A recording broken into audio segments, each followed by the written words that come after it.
Now, to begin our summit, I am honored to introduce our keynote speakers for the day. They've shown outstanding leadership and expertise in their fields, and they have a strong commitment to promoting global cooperation.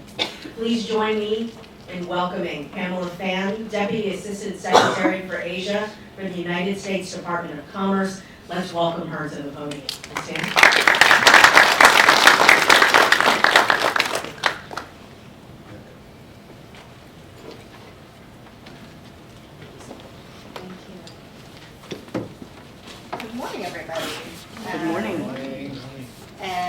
Thank you for the kind introduction. Thank you, Cindy, for inviting me to come and speak today. This is a very impressive turnout, and it speaks volumes to the work that the AACC does. I'm very excited to be able to join you for this business summit and expo. I'm here today as a representative of the U.S. Department of Commerce. So for those who are not familiar, we're a federal government agency based in Washington, D.C. And there I serve as the Deputy Assistant Secretary responsible for our commercial relations and our programs across Asia. I sit within the International Trade Administration that Cindy mentioned, and I oversee the commercial service presence that we have all across the Asian continent. We are honored to have AACC as a strategic partner in the work that we do to increase exports and investment and to help more companies compete in the global marketplace. It's an honor for me to speak alongside Malaysian Ambassador and Minister of Tourism and Culture Nasri, as well as the Chief Deputy Secretary of Commerce for the state of Virginia, Juan Pablo. The diversity of speakers and participants at this summit is really a testament to increasing interconnectedness in our world and opportunities that overseas markets are providing to local homegrown businesses. This is a very different world than the one in which my father grew his business. As an immigrant from Vietnam, my father found his path selling retail furniture in Los Angeles, owning one store and then two, and then dreaming about exporting back to his homeland in Asia. His world was not as vulnerable to global supply chain disruptions, not as dependent on e-commerce and digital tools, and not as upended by AI or cyber threats. So I understand these are among the topics that will be covered all throughout the day. They also happen to be topics that I and my teams in Washington and Asia have increasingly turned our work to focus on. With about 250 employees based in Washington and in 17 markets across Asia, what we do may be of interest to you because it is our mission to help U.S. companies export overseas, to advocate for U.S. businesses when they face challenges in foreign markets, and to bring foreign investment here to our local communities in the United States. We are the lead U.S. federal agency responsible for promoting U.S. competitiveness globally. And over the past decade, we've seen the Asia region become increasingly pivotal, an important arena for U.S. economic security and prosperity. Just a couple statistics. Asia sustains more than 3 million U.S. jobs. It's the source of $1 trillion in U.S.-bound foreign direct investment. It's home to more than 1/2 of the world's people and nearly 2/3 of the world's economy. And it is projected to be the largest contributor to global growth over the next 30 years.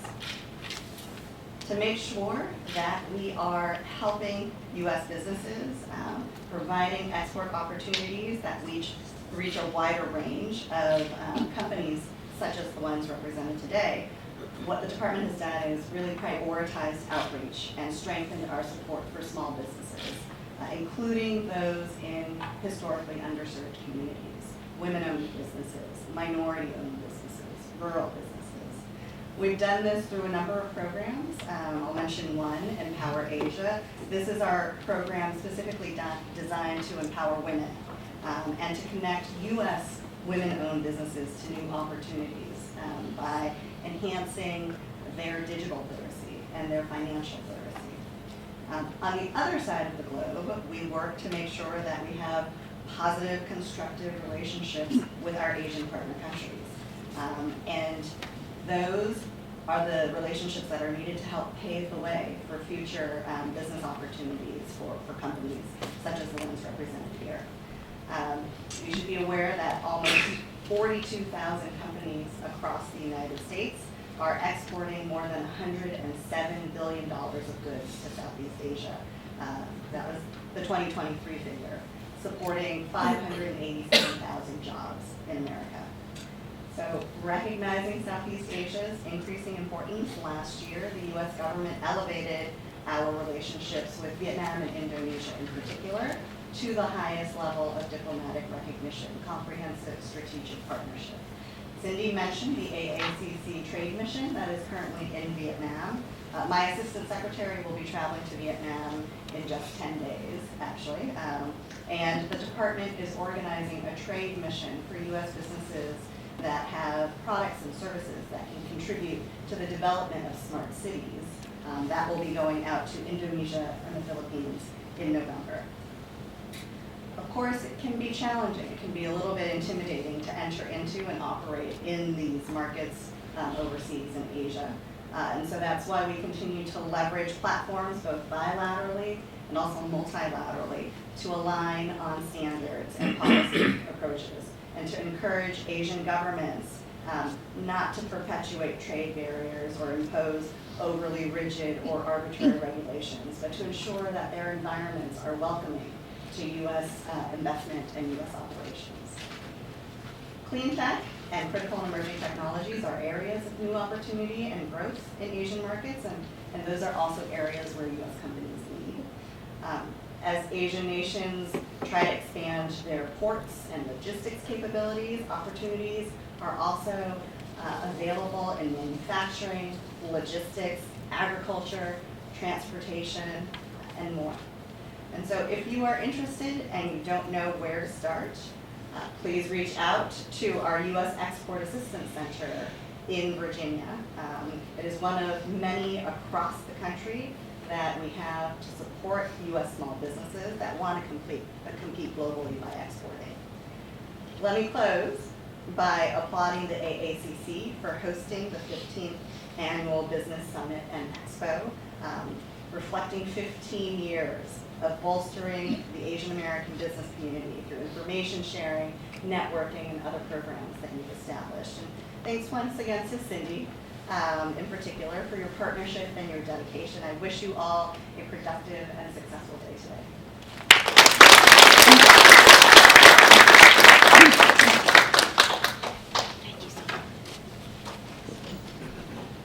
Thank you so much, Deputy Assistant Fan. At this time, it's my privilege to welcome to the podium H.E. Dato Seri Muhammad Nazri Abdul Aziz, Ambassador to Malaysia for the United States.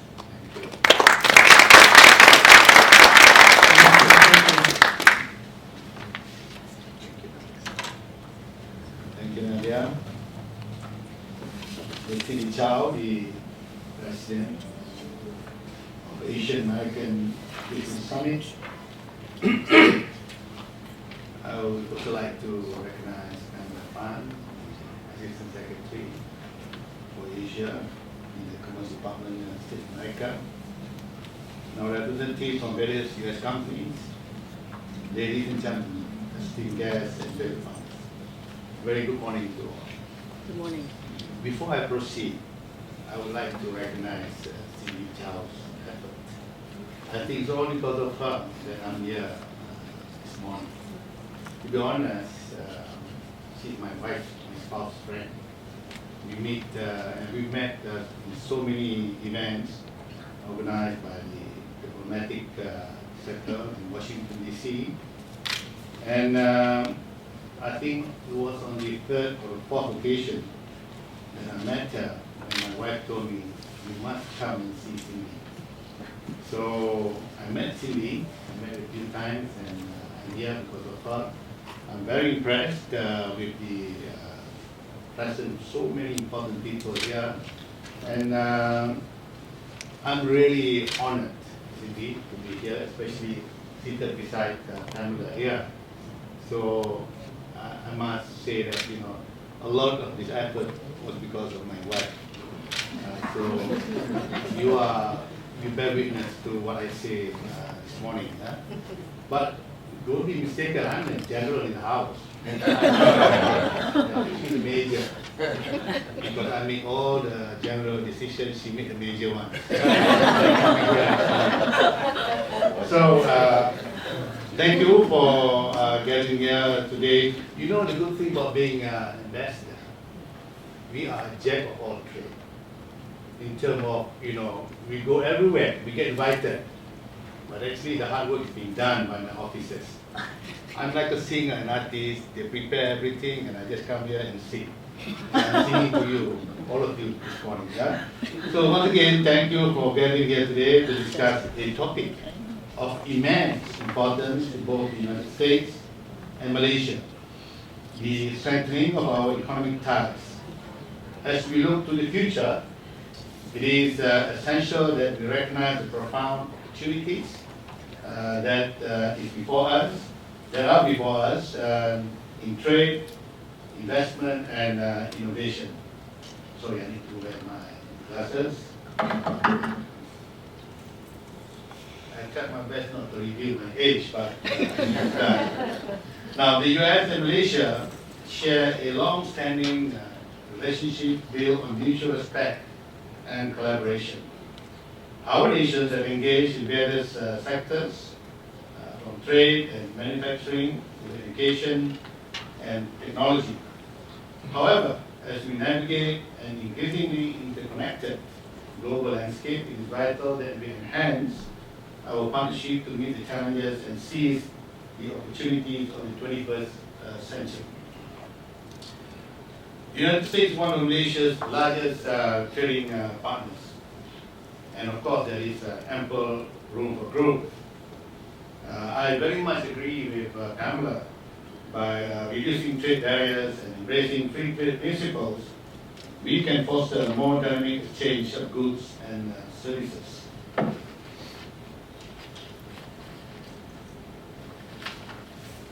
Now, we must explore new avenues to expand our trade agreements. You know, Pamela, Malaysia needs FTA with the US. Then it work well for all of us. Focusing on sectors such as agriculture, electronics, and sustainable energy. Initiatives like the US-Malaysia Trade Investment Framework Agreement provide a solid foundation. What we can do by aligning our regulatory standards and investing in trade facilitation measures, we can streamline processes, reduce costs, and open new markets for businesses in both countries. Now, Malaysia's strategic location in South Asia makes it a gateway for United States companies looking to tap into the ASEAN market. In turn, Malaysian businesses can benefit from American expertise, particularly in technology and innovation. We encourage American investors to explore opportunities in Malaysia's diverse sectors, including infrastructure, digital economy, and healthcare. The Malaysian government commitment to creating a business-friendly environment alongside its various incentives for foreign investors makes it an attractive destination for their capital. Even as we stand here today, I would just like to read statistics, just like Pamela did a while earlier. You know, Google is investing $2 billion US by building first data center and also contribute 3.2 billion to Malaysia's GDP and support 26,500 jobs. That's how important US investment are in Malaysia. Now Microsoft is investing 2.2 billion US dollars, new cloud and AI infrastructure that will benefit 200,000 people in Malaysia. Amazon Web Service invests 6.2 billion and support 3,500 jobs. Now recently I I was told that Oracle has agreed to invest $6.5 billion to establish public cloud region in Malaysia and with access to advanced AI infrastructure. So as you can see, our investment with U.S. investment in Malaysia is really, going upwards. Yeah. So that is why I want to mention here that Malaysia's strategic location in South Asia makes it a gateway for U.S. companies looking to tap into ASEAN market. We are in the center of ASEAN. As you know, ASEAN is a region of 650 million people, and together I think we are the third or the fourth biggest trade partner for United States of America. In turn, Malaysian business can benefit from American expertise, particularly in technology and innovation. So that is why we encourage American investors to explore opportunities in Malaysia. Moreover, by encouraging joint ventures and partnership, we can leverage each other's strength. Malaysian entrepreneurs can get access to US markets, while American companies can benefit from local knowledge and resources. Malaysia's excellent track record continues to garner international investors' confidence. Recent announcement of major investment, as I mentioned earlier, is strong and resilient, and we can weather negative shocks in uncertain times. Now finally, innovation is at the heart of economic relationship. In an era defined by rapid technological advancement, collaboration, research and development is crucial. There are plenty of opportunities for both of our universities, research institutions and private sectors to work together to drive innovation that benefits both our nations. Furthermore, Malaysia is serious in embarking on a journey to embrace digital economy and emerging technologies to push better economies of scale. Malaysia stands ready to collaborate in joint research initiatives, technology, transfer agreement, and startup incubators. Now, by fostering a culture of innovation, we can address global exchange such as climate change, public health, and food security. Together, we can lead the way in developing sustainable solutions that not only benefit our economies, but also contribute to the greater good. Now, ladies and gentlemen, in conclusion, strengthening the US-Malaysia economic tie is not just an option, it is imperative. The opportunities for trade, investment, and innovation are vast, and it is our collective responsibility to harness them for mutual benefit. Now, as we move forward, let us embrace this partnership with renewed vigor and vision. I believe together we can create a future that empowers our businesses, the prosperity between our two countries, enriching our communities, and enhance the lives of our citizens. Thank you.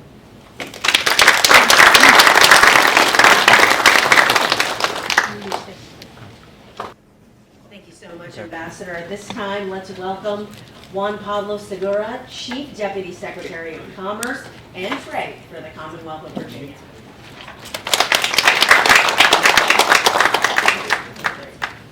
Perfect. All right. First of all, hello everyone. What an honor to be here with you all today. I'm definitely the last and the least important of the keynote speakers, so it was an honor to be with such an esteemed group of keynote speakers. But it really is an honor to be here.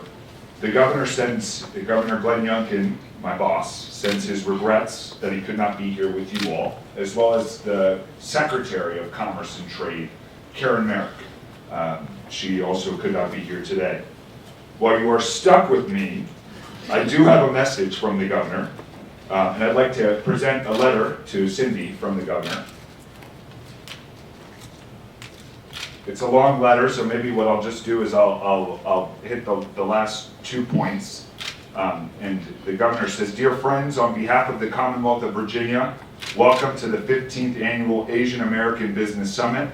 What a wonderful opportunity to connect with your peers, grow your skill set, and take your business to the next level. The First Lady and I wish the Virginia Asian Chamber of Commerce and all those attending the summit much success as you collaborate with others. Your efforts will continue to strengthen the spirit of Virginia. So, from Governor Glenn Young.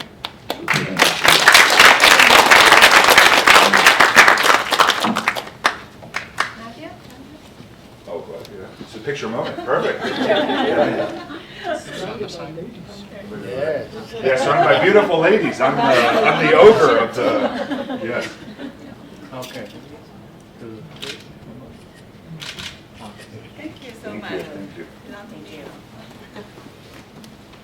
And really to double down on the governor's message, there's a power to the Asian American community here in Virginia. Not a lot of people know this, but 42.5% of all the entrepreneurs in the Northern Virginia region are actually immigrants, or sons and daughters of immigrants. A lot of people don't know this, that more than 750,000 Virginians are Asian Americans.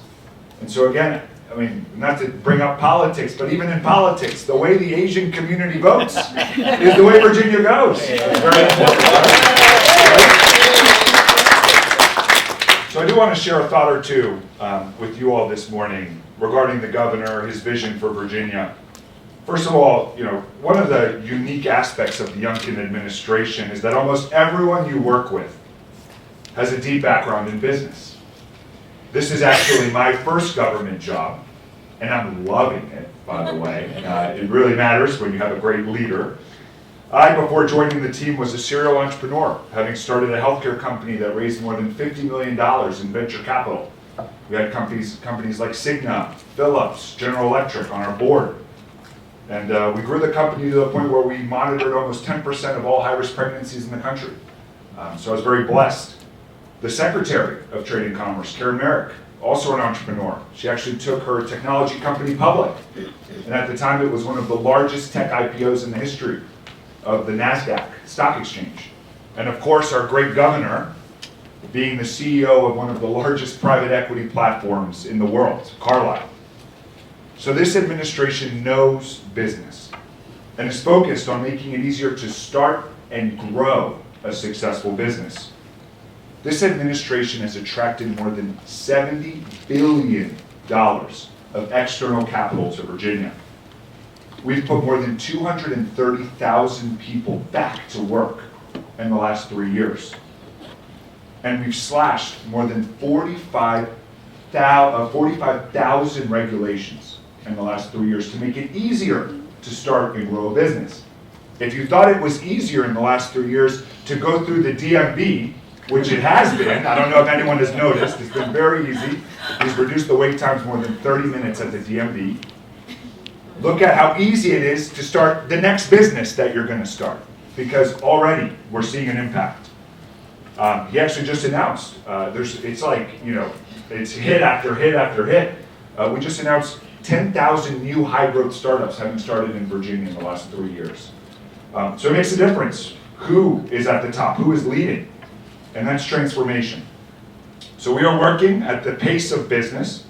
The governor has one speed, and it's fast, and we all have to catch up.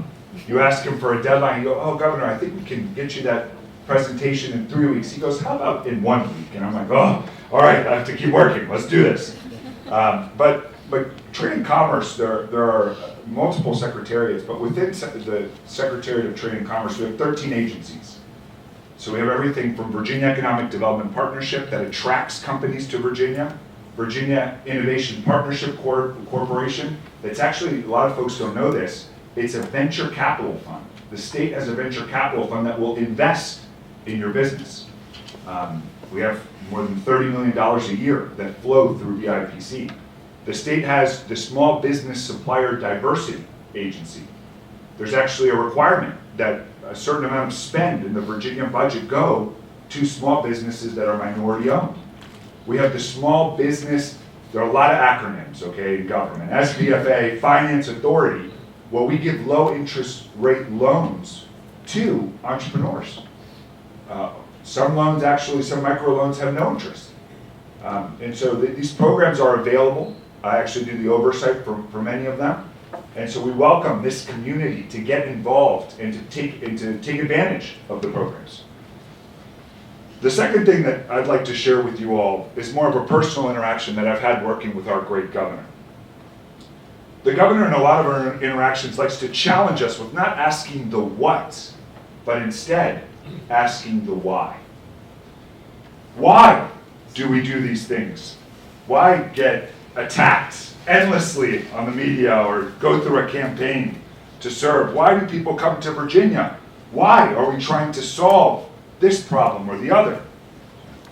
Asking the why question is something that is not only frustrating at times. I mean, try withstanding a toddler barrage of why questions in your families at times, but trying to answer the why question is impactful.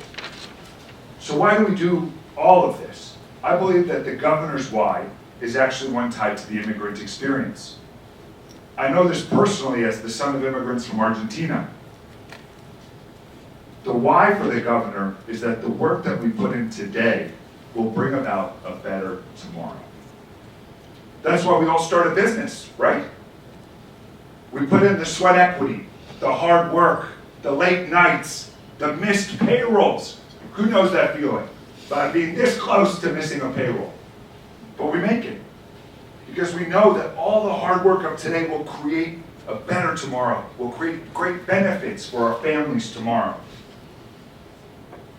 We want a better tomorrow. And I think our governor is truly focused on creating a better tomorrow for this community and all communities across Virginia. He does take a beating from the press and from all sides, but he has a focus on service, selfless service. And so we are here with you. We walk with the Asian community every day, and we will support you in however we can. And so thank you for the time to speak to you, to address you, and I'll be around. So thank you very much for the opportunity.